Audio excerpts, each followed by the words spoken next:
कहा जा रहा है कि जी शरीफ खानदान खास तौर पर नवाज शरीफ जो है वो एक्सटेंशन के मामले पर डट गए हैं, ये कहा जा रहा था। ऐसी खबरें भी चलाई गई कि नवाज शरीफ कभी किसी आर्मी चीफ को एक्सटेंशन देने के हक में नहीं होते।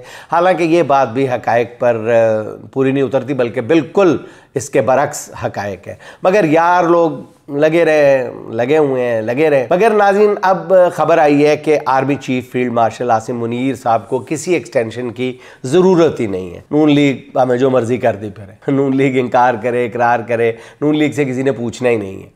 कानून के मुताबिक उनकी मुद्दत मुलाजमत 3 साल से बढ़कर 5 साल हो चुकी है, इसलिए उनकी मुद्दत ओहदा नवंबर 2027 तक है। अब नाज़रीन, ये बात कैसे सामने आई? ऑब्वियसली ये बात तो पहले भी सबको पता है, बच्चे को पता है कि ये हकायक हैं और इस वक्त, लेकिन फिर भी कहा जा रहा था कि जी हुकूमत की तरफ से एक नोटिफिकेशन ज़रूरी है इसके लिए। लेकिन अब इस्टेब्लिशमेंट के बहुत ही करीब समझे जाने वाले, बल्कि कहा जाए तो गलत नहीं, कोई नाक कबाल समझे जाने वाले मोहतरम जनाब मुनीब फ़ारूक साहब ने इसकी तस्दीक की है। उनका कहना यह है कि जी आर्मी चीफ़ की पहली मुद्दत जो है वो नवंबर 2027 में मुकम्मल होगी।